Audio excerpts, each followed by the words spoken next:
우리 계속해서 저희가 갈라디아서 말씀을 묵상하고 있습니다. 오늘은 율법의 종인가 또 하나님의 자녀인가 라는 제목으로 하나님의 말씀을 살펴보기를 원합니다.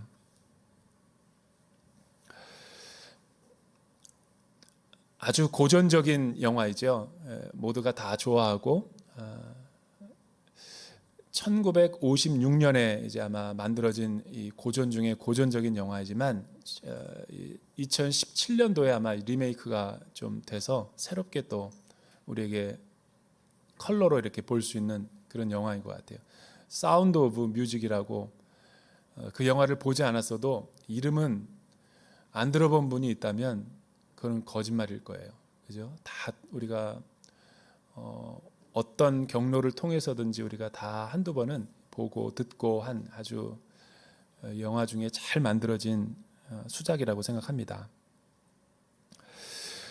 저는 이 영화를 한 3번 정도 본 것 같은데 한 번은 그 비행기가 너무 장시간 이렇게 한 11시, 12시간을 이렇게 가야 되는 때가 있어서 너무 지루해가지고 이렇게 시간을 킬링타임을 하기 위해서 이제 볼 영화가 없어가지고 우연하게 눌렀는데 정말 이렇게 막 빨려 들어가는 것 같은, 그리고 그 이후에 계속 설교를 이제 인용하기 위해서 한번 두세 번 더 본 것 같은데 볼 때마다 참 기억에 남는 명장면들이 많은데 저에게는 오늘 말씀과 이렇게 비추어 보면 굉장히 그 인상적인 이 대목이 있어요. 사실은 이 영화는 어두운 영화입니다. 왜냐하면 2차 세계대전을 배경으로 이제 나치가 히틀러가 이제 오스트리아를 침공하려고 하는 이제 선전포고를 했고, 그리고 거기에 거주하는 모든 남성들을 징집하려고 하는, 그래서 굉장히 어떻게 보면 절체절명의 순간이죠. 그래서 그 무대의 주인공인 그 남자 주인공은 이 군인이죠. 해군 대령 폰트랍이라고 하는 그런 대령을 배경으로 해서 이야기를 전개하고 있는데 아내가 일찍 사별을 해요. 그래서 자녀들이 무려 7명. 그런데 혼자 다 케어가 안 되니까 군대식으로 이 아이들을 양육하고 있었어요. 그런데 또 이제 오스트리아에 있는 한 수도원을 비추더니 수도원 원장과 그 하여튼 말을 안 듣는 한 이 문제를 일으키는 트러블 메이커 수녀가 있었어요.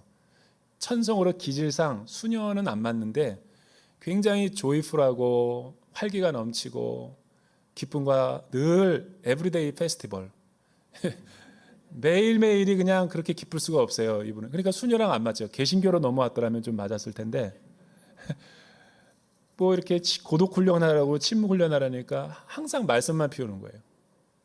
그래서 수녀 원장이 징계를 줍니다. 그 징계가 뭐냐면 이 신앙이 좋고 덕망이 있는 이 가문에 가서 자녀들을 양육하라는 징계. 당분간 너무 너는 에너지가 너무 많으니까 거기 가서 조금 훈련을 하라는 거죠. 그래서 그 첫날 이 마리아와 그 폰트랍이라고 하는 그 사람이 조우를 해요. 그리고 7명의 자녀들을 부르는 순간이 나오는 거죠. 그게 제가 지워지지 않는 인상이라는 거예요. 어떻게 했는지 아세요? 그 폰트랍 대령이 주머니에서 호루라기를 꺼내요. 그러더니 아이들 이름도 없어. 호루라기를 한 번 불면 1번 첫째, 2번 불면 둘째, 7번 부르면 7째가 이렇게 나와요. 근데 나오는 광경도 되게 우스꽝스러워요. 군대식으로 열병식을 하듯이 나오는 거예요. 그 광경을 본 마리아가 큰 충격에 빠집니다. 어떻게 자녀들을 이렇게 방치하고 양육할 수 있는가? 저는 한편으로는 이해가 가요. 왜냐하면 자녀를 키우다 보니까 홀로 직장에 있는 남자가 7명을 키우다 보니까 이런 율법적인 방법이 아니고서는 방법이 없겠죠. 그런데도 아이들이 하나도 다 삐뚤어지지 않고 잘 큰 것만 해도 감사한 거죠. 그런데 이 영화의 이 끝은 어떻게 가냐면, 그러니까 비유적으로 말한 거예요. 율법적인 그리스도인과 또 성령 하나님이 마리아라는 여성으로 이렇게 좀 상징이 돼 있는데, 하나님의 사랑을 경험하면서 얼어붙은 이 가정의 분위기를 녹이고 한 번도 기쁨을 체험할 수 없었던 이 그리스도인의 삶을 터치하는 그런 감동적인 영화의 스토리라는 거예요. 이 아이들도 하나님의 은혜의 빛에 비춰지니까 하나하나가 다 회복이 되고 이제 충만한. 그래서 그 영화는 분위기가 어둡지만 마지막에 알프스 자유의 땅을 건너오기 전에 고국을 떠나기 전에 노래를 부르잖아요. 가족들이 다. 그게 에델바이스예요. 에델바이스. 우리는 그 내용도 모르고 에델바이스 노래만 알아요. 그 에델바이스를 부른 이유가 있죠. 사시사철 피는 강인한 이 정신을 상징하는 거예요. 이 시간에 다 영화 내용을 소개할 수 없기 때문에 집에 가서 넷플릭스로 볼 수 있기를 축원합니다. 그런데 이 영화가 왜 오늘 설교의 접촉점이 되냐면 지금 갈라디아 교회의 성도들이 예수 복음을 듣고 십자가를 경험하고 지금 거짓 유대주의자들과 거짓된 변질된 복음과 회심을 통해 가지고 이들이 다 지금 원수의 세력으로 넘어가기 일보 직전인 거예요. 예수 그리스도 믿고 성령 충만하던 때의 기쁨을 다 잃어버리고 또다시 율법주의처럼 신앙생활하는 그리스도인들을 향해서 궤도 수종을 해주기 위해서 이 복음을 다시 바울이 설명하고 있는 거죠. 우리는 복음을 한 번 들었고 회심하면 다 끝났다고 생각해요. 그런 사람은 마귀의 좋은 먹잇감이 됩니다. 여러분, 복음은 평생 들어야 되고 십자가는 우리가 평생 묵상해야 될 하나님의 심오한 진리 중의 진리죠. 오늘날 한국 교회가 왜 이렇게 위기 가운데 처했는가? 시대를 앞서 나가지 못하고 4차 산업혁명을 준비하지 못해서 메타버스를 세상보다 더 빨리 선점하지 못해서 저는 그렇게 생각 안 해요. 메타버스가 중요한 게 아니라 복음의 정수를 잃어버렸기 때문에 그런 거죠. 복음이 흐릿해져 버린 거예요. 건강한 교회란 어떤 교회입니까? 건강한 성도란 그리스도인이란 어떤 성도예요? 십자가의 복음을 선명하게 이해하고 삶을 살아낼 수 있는 사람. 그래서 오늘 말씀에 보면은 잃어버린 복음을 우리가 다시 한번 되찾기 위해서 바울은 세 가지로 우리에게 설명을 해주고 있어요. 바울은 왜 그리스도를 믿는 믿음만이 우리에게 참된 자유를 가져다 준다고 이야기하고 있는가? 먼저 15절서부터 18절 우리 같이 한번 큰 소리로 한번 읽어보도록 해요. 15절서부터 18절 시작. 형제들이여, 내가 사람의 예를 들어 말합니다. 사람의 언약이라도 한 번 맺은 후에는 아무도 그것을 무효로 하거나 덧붙일 수 없습니다. 하나님께서 아브라함과 그의 자손에게 약속을 주실 때 여러 사람을 가리켜 자손들에게라고 하지 않으시고 오직 한 사람을 가리켜 내 자손에게라고 하셨는데 이는 곧 그리스도이십니다. 내가 말하고자 하는 것은 이것입니다.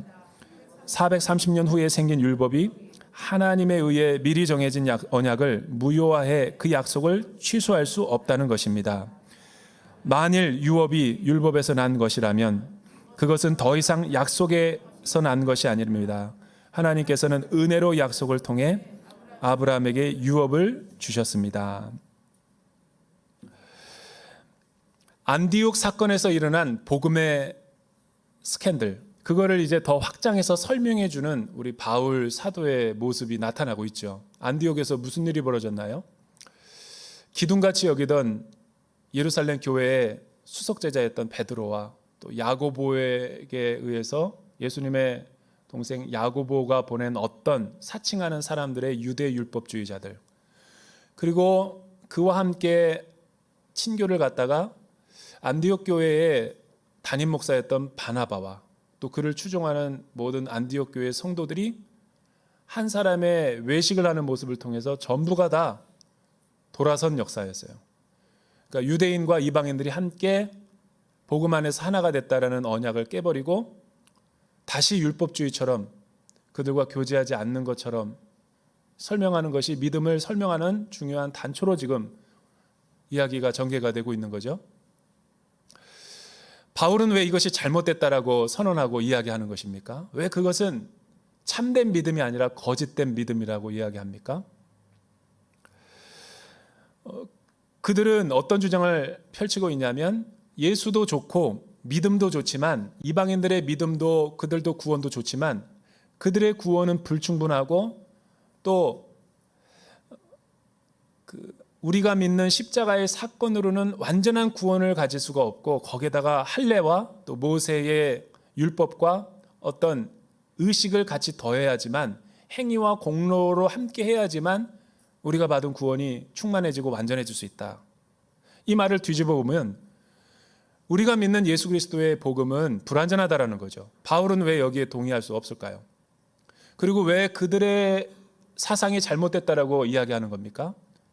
그들을 반박하고 복음의 진리를 수호하기 위해서 세 가지 논증을 펼쳐요. 그들이 유대인들에게도 존경받고 또 이방인들에게도 믿음의 시작인 아브라함을 소환해가지고 아브라함이 어떻게 믿음의 사람이 되었는가를 확증하면 둘 다 사실은 설득이 될 수 있기 때문에 아브라함을 소환하는 거예요.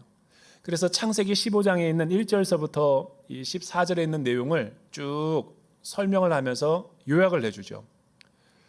단도직입적으로 물으면 아브라함이 행위로 자신의 믿음으로 의롭다함을 받았습니까? 아니면 하나님이 그를 의롭다라고 여겨준 것인가? 그러니까 제가 계속 이 갈라디아서를 하면서 우리 성도들의 머릿속에서 지워야 될 혼란스러워하는 게 바로 믿음이라는 개념이죠. 믿음이라는 것이 내가 믿는다. 내 행위와 내 선행과 내 공로와 노력으로 해서 예수님을 믿고 십자가를 내가 영접하고 교회 생활을 한다라는 생각 때문에 자꾸만 이 개신교가 이런 위기에 빠진 거예요. 성경은 내가 믿는다라는 것은 전제 조건이 있어요. 하나님이 우리를 먼저 사랑하여 주시고 은혜를 베풀어 주셔서 성령을 통해서 중생을 경험하게 하셨다라는 전제 하에 내가 믿는 거죠. 근데 성경은 다 일일이 기록할 수 없기 때문에 그걸 압축해서 내가 믿는다라고 하는 거예요. 여러분, 내가 하나님을 먼저 믿었나요? 하나님이 나에게 찾아오셨나요? 죄와 허물로 죽었던 하나님과의 관계가 깨어졌던 사람이, 죽은 사람이 어떻게 반응해요?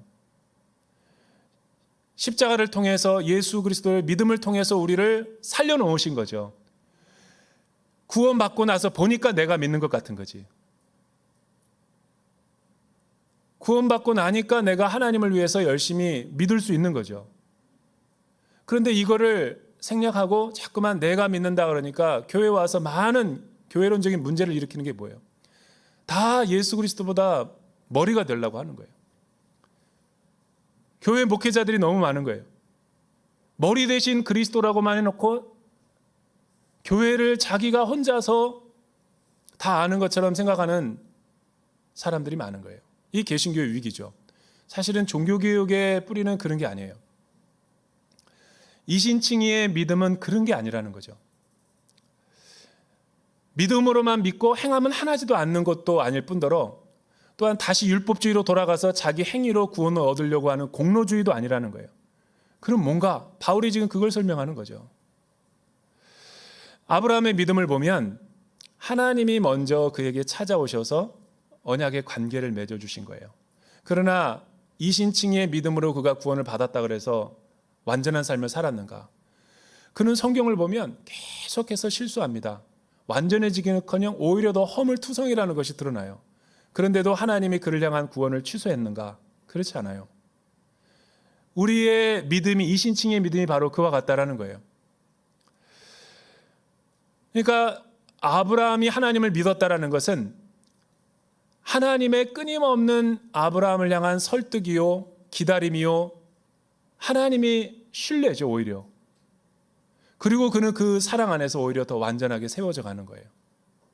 15장에서도 보면 사실 아브라함이 잘한 것이 하나도 없어서 두려움 가운데 있을 때 하나님이 찾아오셔서 두려워 말라. 그리고 내가 너와 언약을 성취하겠다라고 하니까 다시 또 믿는 거죠, 하나님을. 부족하지만. 이거를 하나님께서 의로 여겨주셨다라고 하고 하나님의 신실함으로 계속해서 그의 삶을 통해 이루어 가신다는 거예요. 저와 여러분들의 삶도 마찬가지예요. 여러분, 이단들 사입이나 신천지나 구원파나 또 정통적이지 않은 교회에서는 뭐라고 가르쳐요? 우리가 예수 믿고 나서 이 불완전하고 계속 신앙 컨디션이 안 좋으니까 계속 행함이 부족하다 그래서 행함을 더 강조하려고 하죠. 공로주의로. 그래서 이단들과 사이비단들 보면 참된 복음을 가르치지 않는 교회에서는 행위를 강조해요. 율법주의를 강조하죠. 너가 이게 부족해서 그래. 저게 부족해서 그래. 헌금을 더 내, 사역을 더 해봐, 금식을 해봐. 이게 다 복음적인 게 아니라는 거예요. 그거는 다 우리의 행위로 말미암아 무엇인가 구원에다가 더하려는 거죠.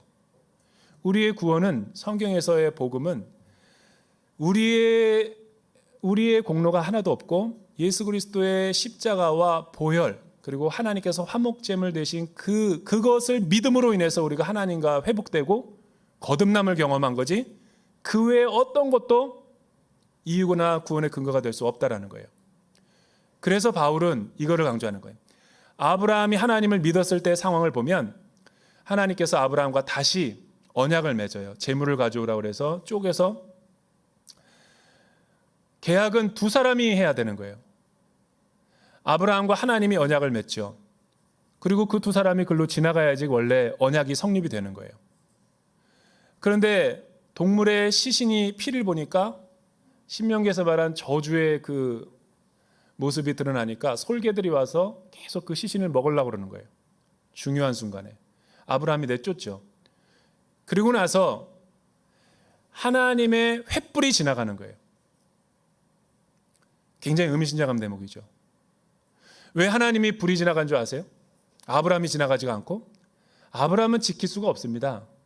저와 여러분의 행위로 구원을 믿으려고 해도 우리는 늘 살아보면 알겠지만, 예수 믿기 전에 우리의 허물을 보면 알겠지만 늘 실패요. 하는 것마다 불의하고 하는 것마다 완전하지가 않아요. 철저하게 절망을 해서 우리는 하나님 앞에 나온 거 아니에요. 그런데 우리는 구원을 받고 나서 왜 또다시 내 행위를 강조하고 공로를 강조하고 자기 의를 드러내려고 하느냐는 거예요. 이스라엘이, 아브라함의 자손들이 자기 행위로 의로워졌나요? 자기의 의를 드러낼 때마다 실패했어요. 아브라함을 통해서 맺은 언약은 세 가지 축복이죠. 첫째는 너는 복의 근원이 될지라. 그러니까 유대인과 이방인들의 모든 믿음의 조상이 되는 축복을 받게 될 것이고, 두 번째는 너의 후손을 통해서 천하 만민이 복을 얻게 될 것이다. 이게 중요해요. 너의 자손. 바울이 오늘 말하는 게 너의 자손들이 아니라, 복수가 아니라 단수죠.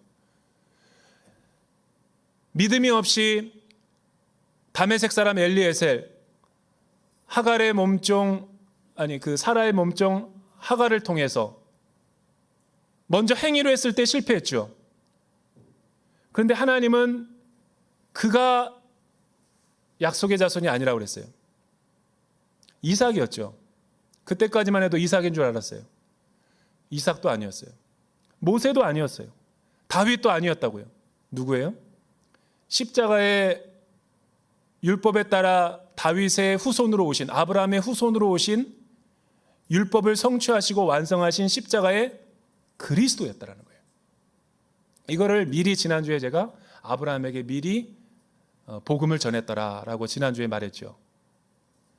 구원론적이고 계시적인 사건이라는 거예요. 유대주의자들에게 다시 한번 도전하죠. 너희들이 그렇게 신봉하는 율법주의의 모세의 시내산 율법이 아브라함보다 먼저인가? 그렇지 않아요. 여기 자체도 모순이에요. 430년 뒤에야 시내산에서 율법을 받고 이스라엘이 형성됐다고요. 그러니까 아브라함이 더 믿음의 조상인 거죠.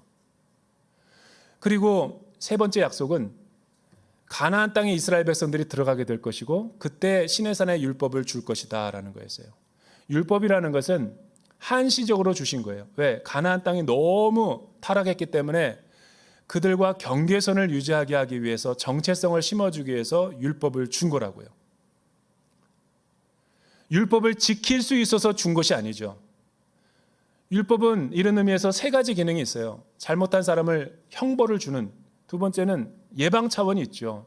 중앙선을 못 지키지만 중앙선을 그어놓음으로 인해서 CCTV가 우리에게 범죄를 막아줄 수는 없지만 CCTV를 보여줌으로 인해서 예방을 할 수 있는 거죠. 그러나 복음을 성취한 그리스도 안에서의 율법은 재해석이 된 거죠. 왜냐하면 그리스도께서 율법을 따라 나셨고 율법을 성취하셨기 때문에 예수님을 믿으면 그분의 의가 우리의 의가 되는 거죠. 따라서 유대주의자들과 안디옥에서 일어난 잘못된 외식은 정죄받아 마땅하다. 그건 그리스도께서 우리에게 알려준 복음이 아니다라고 천명하는 거죠.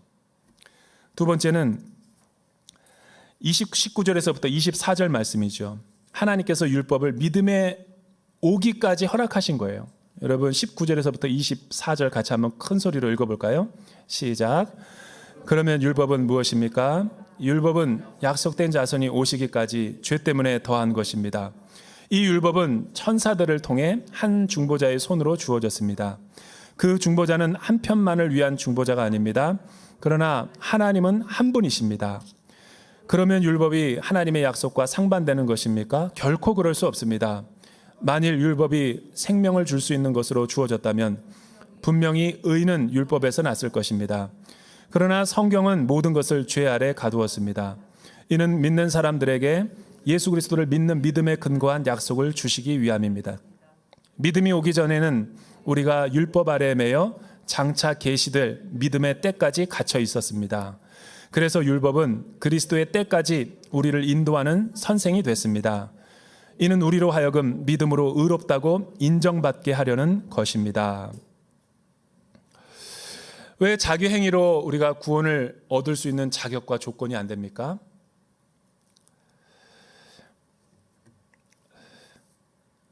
이신칭이라는 것은 종교개혁자들과 마틴 루터가 발견한 복음의 진리는 뭐냐면, 바울이 말하는 이신칭의의 복음의 핵심은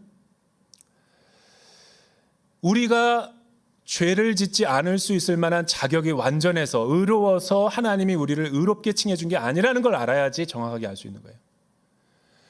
감옥에 있던 사람을 이유도 모르고 영문도 모르고 최고의 대법관의 권위를 가진 분이 사면을 시켜준 거죠. 여러분, 사면을 시켜줬다는 것이 우리가 죄 지을 잠재력이 없기 때문에 완전해서 사면을 시켜준 게 아니에요. 은혜로, 선물로 주신 거라고요. 우리가 그렇게 지금 죄인이지만 우리가 행위가 완전해서 하나님이 우리를 구원해 주신 게 아니라는 거죠. 예수 그리스도의 십자가를 보고 하나님이 우리를 신분을 잠깐 변화시켜 준 게 회심이고 칭의 사건이라는 거예요. 이 칭의 사건을 경험하면 우리의 삶이 어떻게 변화되는가? 두 가지로 나올 수 있죠. 계속 죄 짓는다. 두 번째, 계속 넘어지고 쓰러진다. 세 번째, 자유방임으로 마음대로 산다. 왜냐하면 구원은 취소되지 않으니까. 한 번 믿으면 영원한 구원을 받으니까. 이 세 가지의 잘못된 유형들이 오늘 한국 교회를 혼란스럽게 하고 이렇게 강단을 오염시킨 거예요. 어떤 사람은 교회에 와서도 계속 내 신앙의 상태를 보니까 계속 죄 짓는 거 보니까 하나님이 나를 사랑하지 않는 것 같아. 뭐가 부족한가 봐. 그래서 뭔가를 굉장히 뭐를 해요. 막 바쁘게. 사역을 통해서 이 보상받으려고, 인정받으려고 그런 거죠. 그게 율법주의라는 거예요. 오늘날 신율법주의자들이 그거예요. 여러분, 내가 구원을 받았기 때문에 감사해서 열심히 하는 것과 구원을 받았는지 모르겠어 구원을 좀 확실하게 하기 위해서 열심히 하는 행위는 달라요. 중세의 가톨릭이 이렇게 타락했다라는 거죠. 헌금을 더 내야지, 또 어떤 계단을 올라야지, 고행을 해야 하고 금욕을 해야지 내 행위로 구원이 채워진다라고 가르쳤죠.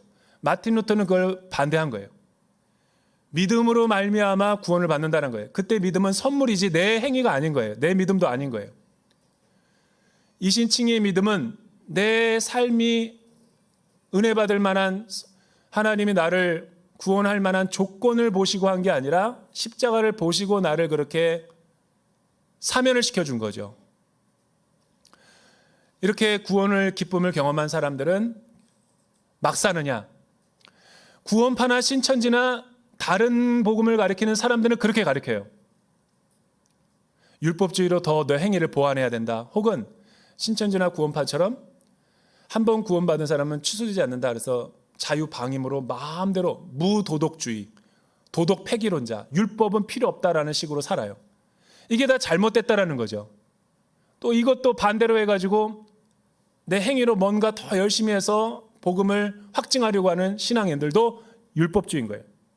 바울이 말하는 것은 그런 게 아니라 율법은 복음이 성취됐기 때문에 하나님이 우리를 의롭다 하는 방법은 두 가지예요. 율법을 지킴으로, 또 하나는 십자가를 믿음으로. 율법이 잘못된 게 아니라 율법을 지킬 수 있는 능력이 없는 우리의 죄의 본성이 잘못된 거죠. 성경이 우리를 다 죄인이라고 하니까. 그래서 율법은 나쁜 게 아니죠. 그러나 예수님이 율법을 완성하셨기 때문에 예수님 안에 다 들어가 있는 거예요. 따라서 예수 그리스도를 믿음 안에서 율법을 바라봐야 되는 게 올바른 해석이죠. 율법은 가나안 땅의 유대인들을 위해서 주어진 거지만 불필요한 것은 아니죠. 하나님의 뜻과 하나님의 성품을 우리가 볼 수 있기 때문에. 그래서 예수 믿고 성령을 충만하게 되면 우리가 설령 하나님의 뜻을 행하다 실패하다 또 죄에 빠지다가 아브라함처럼 들쭉날쭉해도 괜찮은 이유가 뭐냐면 죄를 지으라는 얘기가 아니라 예수 그리스도께서 우리를 보호해주고 있기 때문에 우리의 구원은 취소될 수 없다라는 거지, 계속 그렇게 하라는 얘기가 아니죠. 그러나 우리가 그리스도 안에서 넘어지고 쓰러지더라도, 성화의 과정 가운데 문제가 있더라도 그리스도께서 아브라함의 언약을, 약속을 지키셨던 하나님이 그리스도의 십자가를 통해서 우리를 붙잡아 주기 때문에 우리가 의롭게 될 수 있는 근거가 있는 거죠. 뭐를 말하려는 거예요, 바울이?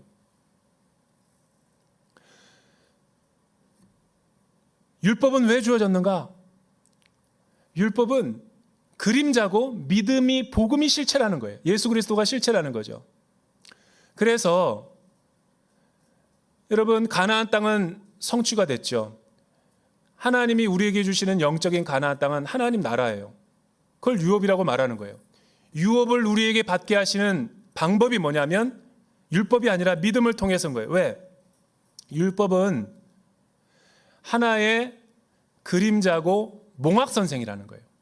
오실 그리스도를 가르치고 있는 거다. 파이다 고고스라고 하는 이 헬라어는 어떤 뜻이냐면, 이 로마의 문화를 이해할 필요가 있어요. 로마는 이 귀족들, 잘 사는 사람, 자산이 많은 아버지 밑에 자녀가 있을 때 자녀를, 재산을 함부로 물려주지 않아요. 14살 때부터 파이다 고고스라는 몽학선생, 슈퍼바이저를 보내줘요. 그래서 어린 이 아이가 상속자가 될 수 있도록 법적인 거, 지식적인 거 훈련을 시키죠. 그리고 25살이 딱 됐을 때 합법적인 상속자로 되는 거예요. 율법이 우리에게 그렇게 주어진 거라는 거예요. 율법이 불필요한 게 아니라 율법은 그리스도가 오시기 전까지만 유효한 거기 때문에 우리가 그 안에서 자유할 필요가 있다는 거죠. 예수 그리스도 안에 다 포함되어 있기 때문에. 따라서 안디옥에서 일어난 사건은 베드로가 잘못한 거고 바나바가 잘못한 거고 그를 추종한 모든 세력들이 거짓 유대주의자들이 잘못된 거고, 오히려 이방인들의 믿음에 사는 사람들이 복음 안에서 사는 사람들이다. 이게 결론인 거죠. 이 말씀이 저와 여러분들에게 주는 교훈이 뭘까요? 우리만 모르고 다 알아요. 예수의 이름이 얼마나 놀라운 이름이 있는지, 십자가의 사건이 얼마나 놀라운 하늘의 진동을 일으킨 건지. 천사들도 놀랐는데 우리만 놀라지 않아요. 왜? 한 번 듣고 끝나버리니까. 여러분, 복음을 제대로 아는 사람들은 계속 그 넓이와 깊이와 측량할 수 없는 은혜 가운데 계속 넘어지고 쓰러지더라도 하나님의 십자가 아래로 가요. 그리고 풍성한 그 은혜와 사랑을 다시 경험하고 예수의 이름으로 일어나는 거죠. 오늘은 영화로 시작했으니까 영화로 마무리를 해야 되겠어요. 율리어스 시저라고 하는 유명한 명화가 있죠. 로마의 황제 율리어스 시저가 원로원에 의해서 암살을 당했어요. 여러분, 그 암살을 당했을 때 유서가 발견됐어요. 그 유서가 여기가 약속 유언인 거예요. 유언, 사람의 한 유언도 이렇게 지켜지는데 하물며 하나님께서 우리에게 맹세하신 언약일까 보냐. 그 유언의 내용은 그거였어요. 자기가 언제든지 죽을 수 있는 위치에 있기 때문에 황제가 된 이후부터 유서를 써놨어요. 내가 죽거든 내 친인척 가운데서 혈통을 잇게 해달라. 근데 치정을 잘못해서 암살을 당했지만 이 죽은 사람의 고인의 뜻을 받들기 위해서 원로원이 먼 친척 가운데 옥타비아누스를 황제로 세워요. 그리고 그러나 그 옥타비아누스에게, 새로운 황제에게 이런 제안을 하죠. 황제의 모든 재산을 당신에게 물려줄 수 없다. 3분의 1만 가져가라. 흔쾌히 예스를 했어요. 그러나 또 역으로 제안을 했어요. 나는 그 재산도 필요 없다. 하나만 나에게 달라. 그 하나가 뭐냐? 가이사라는 이름을 쓰게 해달라. 그래서 원로원이 가이사의 이름만 줬어요. 결론은 어떻게 됐을까요? 황제의 이름을 다는 순간 모든 게 그의 것이었어요. 이게 유업과 이업이고 유업의 상속자라는 거죠. 오늘 메시지가 바로 그런 우리 비슷한 유비를 우리에게 주는 거예요. 여러분, 예수의 이름이 우리가 가진 믿음이 얼마나 놀라운지 아세요? 성령님을 통해서, 친밀함을 통해서, 관계성을 통해서, 큐티를 통해서, 예배를 통해서 사역을 하다가 그 은혜를 알면, 내가 오늘 세종 가다가 눈물을 흘렸네. 십자가를 생각하다가 이게 뭐지? 오랜만에 흘리는 낙엽을 보고 내가 흘리는 눈물인가? 이 십자가를 생각하니까 다시 나를 구원해 준 하나님이 감사해서 흘리는 거죠. 저와 여러분들이 복음의 능력을 회복할 수 있는 교회가 되기를 주님의 이름으로 축원합니다. 기도하겠습니다. 사랑하는 주님, 웬 은혜요, 웬 하나님의 사랑입니까? 영원히 죽을 수밖에 없던 우리 인생들을 우리의 행위나 우리의 공로나 우리의 어떤 자랑과 의가 아니라 예수 그리스도의 사랑과 보배로운 피를 통하여 속량하여 주시고 하나님의 자녀가 되게 하심을 감사합니다. 주님, 예수 믿고 나서도 더 이 깊은 십자가의 복음을 경험하고 묵상할 수 있는 우리의 삶이 되게 하여 주시옵소서. 예수님의 이름으로 기도드립니다.